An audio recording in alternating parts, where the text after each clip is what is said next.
The first time her Lexus slammed into my trash can, I thought it was an accident. By the third Monday, when I was standing there with a broom in hand watching chicken bones and coffee grounds explode across my driveway while she gave me a smug half-smile, I knew it wasn't. And by the night she showed up with a can of gasoline ready to torch the bin itself, I realized this wasn't about garbage at all. It was about power control and a woman who couldn't stand to lose. I moved into this cul-de-sac thinking I'd finally found peace. Quiet streets, well-trimmed lawns, kids riding bikes in circles while their parents waved from porches. The HOA promised community harmony, but it turned out that phrase was just code for Karen, the self-appointed queen bee of the neighborhood wife of the HOA president, and the last person you'd want as an enemy. I didn't know that yet. I was just the new guy with the wrong trash can in the wrong driveway. At first, I brushed it off. People clip curbs, maybe she misjudged the angle. But after a few weeks of her steering that shiny Lexus with surgical precision nudging my bin, whether I set it by the curb next to the mailbox or even across the driveway, it was obvious. She wanted me to know it wasn't clumsiness, it was a message. And I got the message loud and clear. She thought I was beneath her. Just another pawn in her little kingdom where her husband's title gave her free rein to terrorize whoever she pleased. Neighbors whispered about it during evening walks, some nervously laughing, others suggesting I complain to the HOA. As if I didn't know the HOA president shared a bed with the woman behind the wheel. I swallowed the anger at first, told myself life's too short to get worked up over spilled coffee grounds. But there's a difference between random accidents and calculated disrespect. And when she smirked at me that morning, eyes gleaming like she was daring me to react, something shifted inside me. I don't like fights, but I hate losing. So I started documenting. I mounted a discreet camera above my garage aimed straight at the battlefield my driveway. Every Monday, I recorded her little performance. Each clip a little clearer, each one capturing that tiny, satisfied grin as my bin spun across the street.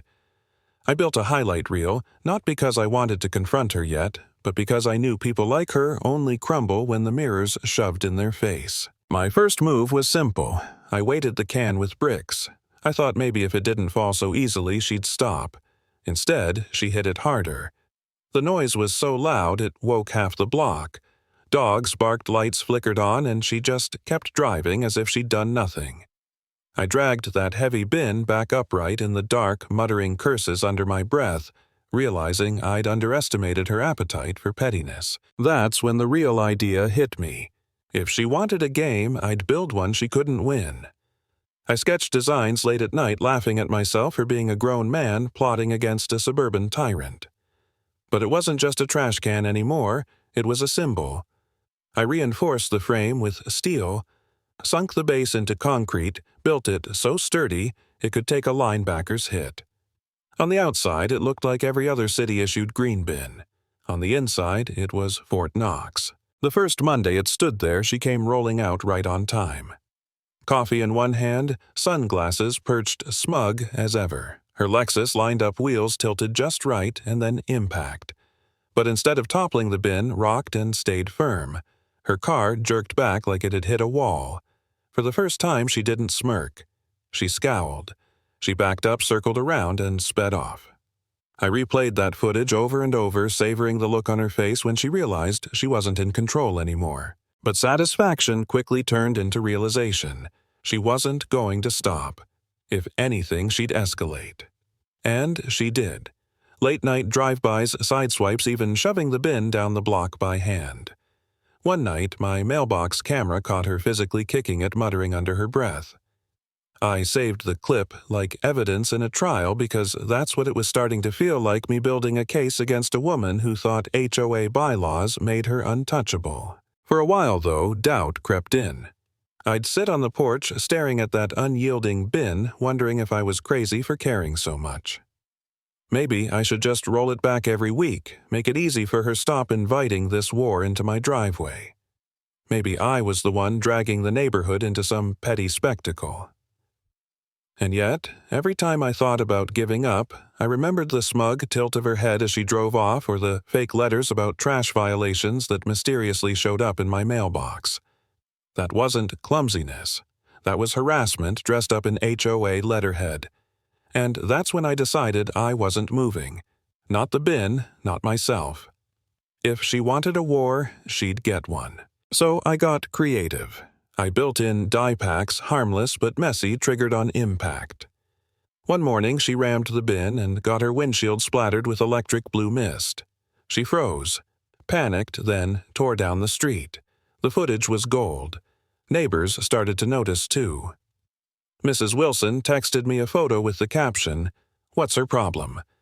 That's when the tide turned. It wasn't just me anymore. People were laughing at her, and humiliation drove her off the cliff. She brought backup clipboard-wielding friends trying to stage inspections of my bin. She left unsigned fake fines in my mailbox. Her husband tried to push draft revisions about trash cans at the HOA meeting only for me to calmly ask which bylaws they were citing. The chuckles around the room said it all.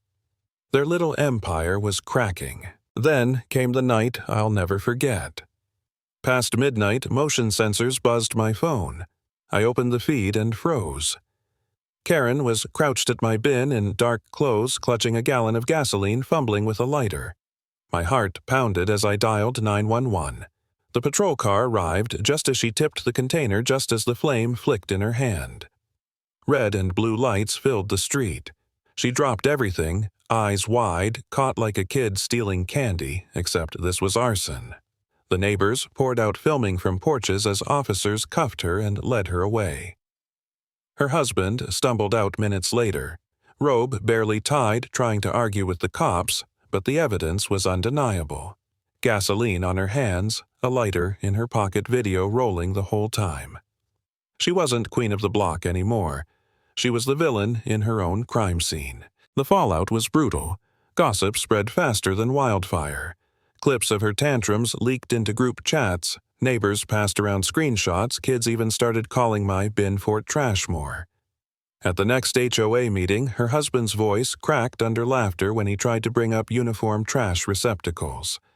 By the end of the month, he'd been voted out as president in a landslide. Karen walked the streets with her head down, Lexus dented and stained reputation in ashes. And me, I didn't celebrate. I didn't gloat. I just rolled the bin back to its spot, upright, steady, unyielding. Because in the end, it wasn't about garbage, it was about standing your ground when someone thinks they can shove you aside just because they hold a title. Sometimes the smallest battles prove the biggest point power only works if people let you have it.